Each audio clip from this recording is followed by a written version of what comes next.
Hi, everyone. Welcome to the inaugural episode of Smooth Flight, a new video series that I'm launching to help you pick flights that are less turbulent. So, for those who hate turbulence when they fly, and I know there's a lot of you that I meet and that talk to me, um, what I'm going to be doing here, at least a couple of times a week and covering the US, is try to give you some insights into various weather fronts and forecasts and turbulence forecasts and use various public tools and my aviation background, aerospace engineering by background. I work in aviation finance, but super passionate about aviation, airlines, and all that stuff and travel. Very knowledgeable in the US airline space. And what I'm going to do here is give you ways to find flights that are smoother. And you may think, and I know many of you have spoken to me, that there's nothing you can do, and you're in the hands of the pilot and the airline, and you just have to accept, your flight, may be bumpy and etc. And just here to show you that actually you don't. And the stuff that I'm going to teach you and the examples I'm going to show you are things that I use in my own personal life because I travel a lot for work and for pleasure. So these are actually tried and tested tools that I found over the last few years. And I have been building this knowledge base last few years. It's not something that's just come up with the last couple of weeks. So you're going to hear over time really learnings and lessons that are things that I've really spent time learning and trusting that work and that I found work because my flights have been a lot less turbulent and a lot smoother. I'm going to share all that with you and try to find you new routings, new days to fly, new times to fly, different aircraft, different airlines, give you optionality. There's a lot of people, though, that don't want that. A lot of people I know close to me that say, I'm fine. My flight might have turbulence, might not. I'm okay with it. But I know there's a lot of you out there that hate turbulence. There's different levels of turbulence out there. There's light, moderate, severe, extreme. And those who hate turbulence hate even light turbulence. But what I'm really going to be focusing on in this video series is, where you may encounter moderate turbulence, which is really uncomfortable. Where flight attendants have to be seated, and if you hate turbulence, you'll hate moderate turbulence, and also severe turbulence. And I've been in a severe turbulence episode, and I'll talk about it in another video that I'll make in the future. But probably one of the worst experiences in my life, an absolute hell, psychological hell that stuck with me for a long time, and actually was the genesis of a lot of the work that I do now and a lot of the research I do before I fly, and a lot of the stuff that I'll share with you is based off of my experiences and my sentiment from that episode that I experienced. So without further ado, I'm going to go in next into for this first episode of video. It's going to take over 10 minutes, I think, walk you through some of the tools that I use to forecast turbulence and weather on flights ahead and things that I look at and things that I consider. And then we're going to launch into the actual first episode of looking at the US map and looking at the forecasts and try to give you actual tangible tips depending on where you're flying in the country and where there's turbulence hotspots. So we'll kick off now with that, lesson of the resources. And then after that, if you want to skip to that part, you can jump into sort of the first day when we're looking at the weather patterns in the coming days. You can jump into that later in the video, but we'll stop right here for now and transition to the next part. Up on where we left off earlier, I'm going to walk you through several of the tools and resources that I use, all online, public resources. And I'll explain to you just at a high level what I go through and what I look for on various weather maps and forecasts and turbulence websites. And these learnings really inform me and help me pick what flights I should be on. So if I'm traveling for business and I'm traveling across the country, for example, there's different ways to go across the country, different ways to reach certain cities. There's different time periods to go, and the weather changes by time of day. And it's impacted by the seasons, of course, a lot of variability and a lot of little tricks of the trade. So I'll walk you through some of the things that I use, and perhaps you can then even pull up some of these tools on your own in the future. But really the goal of the video series going forward in this channel here is going to be to try to summarize at least a couple of times a week for my viewers what potential weather and turbulence situations are appearing across the US in the coming days We'll try to look out to 1 week. It's hard to get into the 1 week forecast still, but you can at least have some visibility on things that are going on. If there's say a hurricane that's approaching a certain coast, and then you know that there's going to be a moisture stream that's going to be pulled into another part of the country from that weather pattern. There might be some visibility on that a week in advance. And there's other tools that I can walk you through, but just, to get started here, and we'll walk through all this again in smaller portions in the future as we go through other video series. But kicking off here in our intro video, the first site I like to go to is weather.gov. You can see it up here in the top left corner. It's the US government, effectively the website they use to disseminate weather information to various users, whether it's private, public, corporations, things like that. Fantastic tool to understand what's happening in the weather in the country. One of the things you'll see right away on the map is color coding. I do look at that, and there's a legend down here. I won't get into it too much right now. It's maybe for another series. But there's different things that I'll look for that will tell me what's going on with the weather today. Of course, if you're flying, you'll want to know what the weather is like today, but you're going to want to know what the weather is like in the coming days so you can anticipate potential turbulence and potential bumpy flights. And so we'll dig in a little deeper here. So let's say I'm flying out of Phoenix, and I want to take a look at the Phoenix report. Click on Phoenix in the map, and what you'll get here up front is usually a graphical representation that kind of gives you a summary of what's going on. And if there's a lot of activity, you're going to see numerous headlines in this section here. So I'll scan through this. We'll go into the details of what they're saying here for now, because I just want to show you the tools.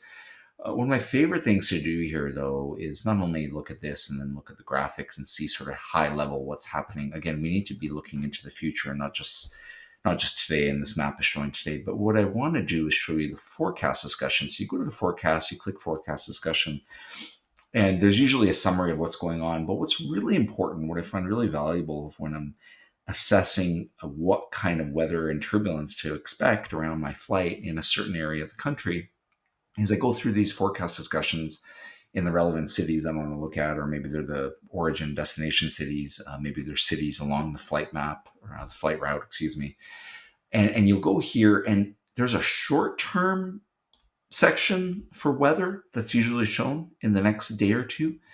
And then there's a long-term section that has a discussion on what's going on. I won't go into the detail of these. We'll cover this periodically. We'll pick up on some of this in the future. We'll pick a city and go through it and talk about it. But what it tells you really is at a high level what kind of weather systems to expect. And you can see here there's a really heavy amount of short-term discussion and a little bit of long-term discussion. Obviously harder to forecast weather longer term. But it's very important to walk through this and understand really what we're looking at. So that gives me a kind of grounding of what's going on in a certain part of the country. The next tool I use is the aviationweather.gov. It's effectively the US government's aviation weather dedicated website. Fantastic tool. The first thing you'll see here on the screen is a map showing you various areas of what we call significant meteorological events. There's the red maps here that will indicate something's happening, some kind of storm, some kind of weather. And then there's also these orange triangles, which I know off the top of my head, those indicate level of moderate turbulence that's expected. Moderate turbulence is extremely uncomfortable. If you don't like turbulence, you're going to struggle even with light turbulence. But moderate, let alone severe or extreme, are things you want to avoid. Moderate turbulence happens much more often than severe turbulence. You can see today we do have a report of a severe turbulence episode. Severe turbulence is the plane will really feel effectively out of control. Pretty much a nightmare. I've been through a severe turbulence episode, and it was, as we discussed, I believe earlier, it was one of the worst experiences of my life. So you definitely want to avoid situations like that. And pilots, of course, will do their best. And pilots will do their best to really avoid all of these situations. But sometimes they can't. Sometimes you're just flying through this, for example, this region here and along the eastern seaboard generally. And there's nothing you can do. And you just have to kind of grin and bear it and go through it. But really, part of what I'm trying to do for you guys here and what I'll be doing going forward is I don't even want you to be in the situation. Like if I know this is potentially coming, we might not be able to pick up on all of it, but if I know in general a region is going to be lit up like this with moderate turbulence, I'm going to try to find a way around it for you. That might mean traveling a day or two earlier. It might mean a different time of day. It might mean connecting from a flight through another city. It's a little bit out of the way in order to get to your destination. Again, pilots will do what they can to avoid turbulent situations. They'll navigate through the air, change their routing en route, change their altitude, etc. But there's a greater propensity, even when they do that, for something to happen because the air in that region, for example, picking up on this eastern area, is just turbulent. And there's ways that we can assess this going forward. I'm going to go back to this website here and show you what a weather map looks like and something that we look to analyze as we consider turbulence forecasts. So weather map, you'll find it, for example, I picked the Houston one, you'll find it here. There's other areas of the website you can find it, but very important to understand weather fronts and what kind of activity we're going to see with weather patterns, cold, hot fronts, thunderstorm rain projections, low and high pressure regions. Generally speaking, low pressure regions of the country where you see an L, those will be regions where you tend to have windier or stormier conditions. Pressure is inversely related to velocity. So if you have a low pressure environment, there's a greater propensity for higher velocity winds. And what do winds mean? Winds, of course, come at different altitudes, but winds in general mean more turbulent air, more turbulence, windier conditions. Not necessarily a fun experience, especially if you encounter some of these as you're coming into land or takeoff, can be quite bumpy.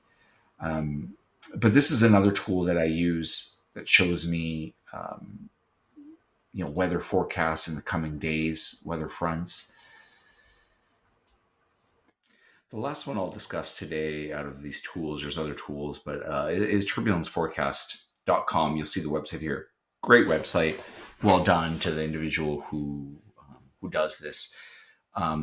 This gives me a quick snapshot of what of potential turbulence areas, a map, and pilot reports. Now, if you'll recall, these pilot reports and these triangles, we saw something similar on the other website, aviationweather.gov.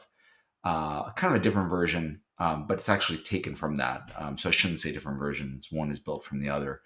But it kind of gives you a snapshot. There's a great world map that shows you current conditions at a certain altitude, 34,000 feet, just roughly where commercial aircraft cruise. You'll see various yellow, orange, red zones of turbulence around the world. We're really focused on the U.S., but you'll see there's different pockets of the world where it looks pretty ugly, looks pretty nasty. And if you're going to be flying through this, you're going to expect a bumpier flight. That turbulence is linked, and that turbulent air and the windy air is linked to the aforementioned weather fronts I mentioned, also to jet streams, which we'll discuss in another video series. And there's other tools you can use to show where jet streams are and where they're forecast. So there's the interplay of jet streams, weather fronts. You can get some clear air turbulence in those regions. Then, of course, you have the storms and other factors like that. Other types of turbulence, mountain wave turbulence. We won't go into those details today, but there's a lot of different factors. Anyways, this website gives you an overview. But what I really wanted to show you on this website is if you go to the USA section and you click on weather maps here, this will show you weather fronts at certain times, including now and into the future. So recall that earlier I showed you on weather.gov, you can find weather maps for the coming 3 days. And we went through a little bit of that at a high level. What this does on turbulenceforecast.com, and I presume they pick it up from one of these sites like weather.gov, but I just don't know where to find the long-term info. But what they do here is they not only show you the 1, 2, 3 days, but they show you the future forecast. Now, I'm just going to pick here 96 hours out to show you what they're forecasting. What's 96 hours? It's like 4 days out. So you start to get, after 3, 4 days, you start to get a lot more uncertainty in weather, maybe even up to 5 days. So the forecasts are just run from various weather models that meteorologists run to determine what the weather patterns are going to be based on various inputs and variables of weather fronts, jet streams, things like that. Spits out a result, just summarizing it at a high level. But it kind of goes to show you, hey, I'm 4 days out from a flight, Wednesday, October 15th. I know I'm going to fly. Maybe I know I'm in Seattle and I'm taking a flight that's going to go, to Texas, to Dallas. And I'm thinking, whoa, wow, well, there's not really many ways for my pilot to, go around this. This could be pretty messy. I see some low pressure. These beige areas are regions of low pressure, and then there's the centers of low pressure identified by the L. There's weather fronts that have curves. There's cold fronts. There's low pressure and high pressure. Usually, when you see those two close together, because I mentioned earlier, low pressure, high winds. The inverse is true for high pressure. Usually, high pressure meaning low winds. But because you have that differential, and because of the laws of fluid mechanics, which I won't get into from engineering school, you have movement of air between low and high pressure areas because they look to regulate to sort of a neutral medium pressure level. So anytime you see L and H next to each other, you can expect to see very dynamic air. Not for you too much to be concerned with right now. It's something that I'll look to help you with because I'm going to be going through these weather charts and giving you some tips and things to look at. So we'll walk you through that. Any questions, of course, you can let me know. But this is a really cool tool that gives me visibility longer term into what might be happening with the weather, and maybe I say, hey, I'm going to fly out a day earlier, and I'm going to fly to maybe I'm going to go to Minnesota, and then I'm going to fly from Minnesota to Texas. Let's say I was going to Dallas or Houston.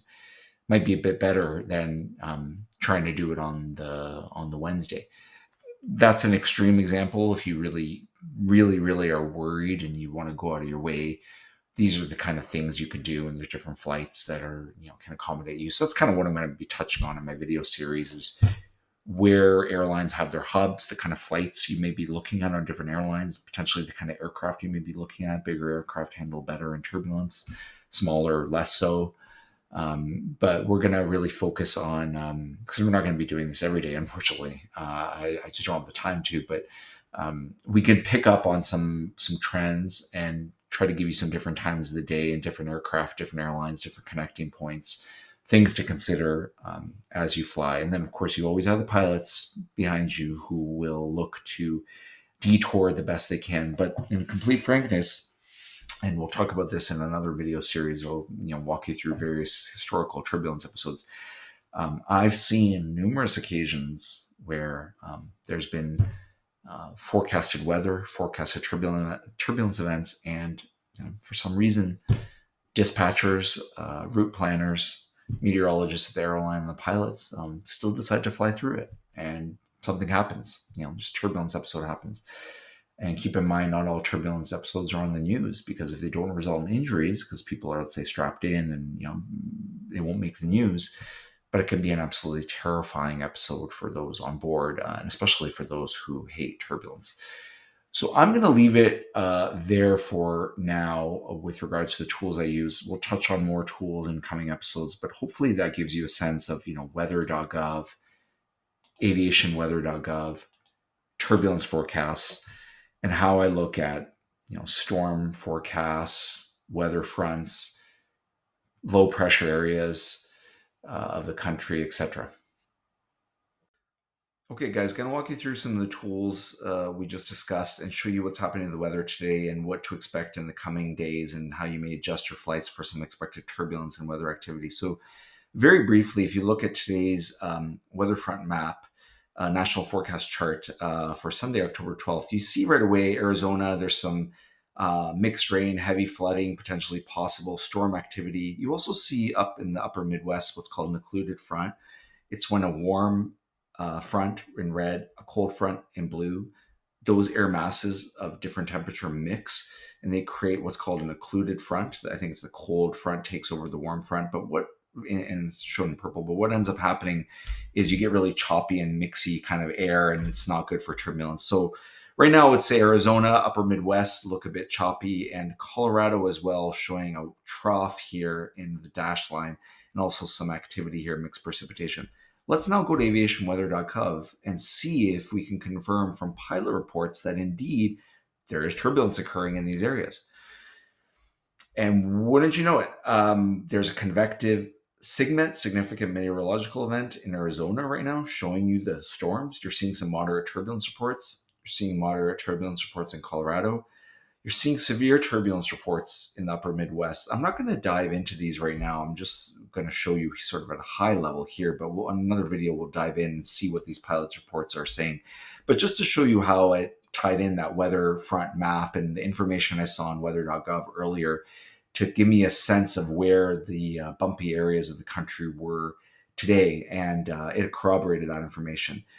So I will leave it there and now move on to tomorrow's forecast.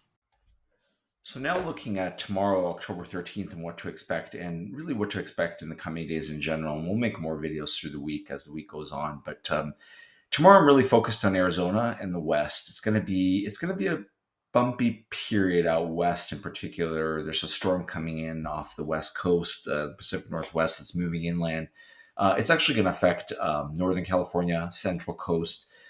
Even Southern California is going to experience some winds, and the Sierra Nevada is going to experience snow. So, fortunately, if you're flying around California this week, early part of the week, and Nevada, um, expect some rougher air and something to be mindful of. And it's really going to be hard to avoid. Of course, the pilots that you're on the aircraft they're flying on are going to do their best to find different altitudes where the air is relatively smoother. But I do want to focus on one area where a potential change could be made by a flyer, and that's Arizona, the home really of American Airlines and a lot of Southwest Airlines flights. But what we're seeing in Arizona tomorrow is a lot more of what we saw today. Thunderstormy, rainy skies, convective activity, turbulent skies. And really, we want to look for opportunities to avoid that. The problem we have, though, is that there's this tropical storm Raymond in the southwest of Mexico that you don't see on this map, but there's moisture seeping in, riding on the wave of upper level air that's flowing into Arizona, and it's creating that moisture pool from that tropical storm that's coming into the U.S. and affecting that southwest area of the U.S. And the problem we run into really is then you get a storm coming in from the west, the one I mentioned earlier, and then the tropical moisture, coming in from the south, and you get really mixing and choppy air. So if you can avoid flying tomorrow, Monday, October 13th from Arizona, because if you don't like turbulence, I would say, do that and move your flight to Tuesday. Tuesday is looking a lot better in Arizona. You can see just a little bit less rain. You can see an area of high pressure moving in, high pressure meaning low winds. You're still going to face choppiness if you head west. So it's a balance of really, what do you want and what do you want to avoid. But if you can, I would say flying out of Arizona on Monday, October 12th, either shift it to really, really late on October 12th or move it to Tuesday morning time. The other area I would look at is Colorado. I expect it to remain bumpy. You can see here on Tuesday, October 14th, high and low pressure tends to be the pressure differential that you see like that when those zones are close together drives high winds. And then you have the orthographic effect of the mountains. And anytime you have the mountains, you get more turbulent air. So it could be quite choppy earlier part of the week there. I will say what I'm seeing though from my maps. This is Tuesday. I'll show you another map that goes later in the week. Generally speaking, the East and Texas looking pretty good this week. And most of the country looking better on Friday. But generally speaking, the East should have better flying this week. If you go to the upper Midwest, though, in the coming days, you're still going to get some effects around Chicago, and you're still going to get, as I mentioned, there's still a little bit of weather here, still a little bit of troughs, but a little bit of weather out here by Illinois, but not too bad. Again, the East, Texas, and even the Midwest is clearing up later in the week. So really, I'm more focused on the Arizona, Colorado, California in the next 2 to 3 days. Um, Later on, there's going to be a little bit of activity in this upper Midwest and upper Mountain West area.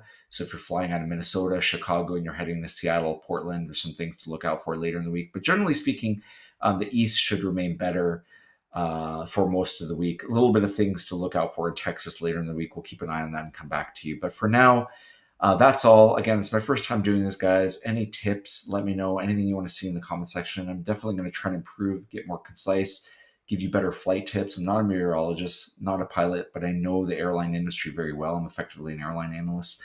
So I'm going to try to give you tips on flights and improve on that front. But anything else, let me know. I'll see you in the coming days. Smooth flight. Thanks.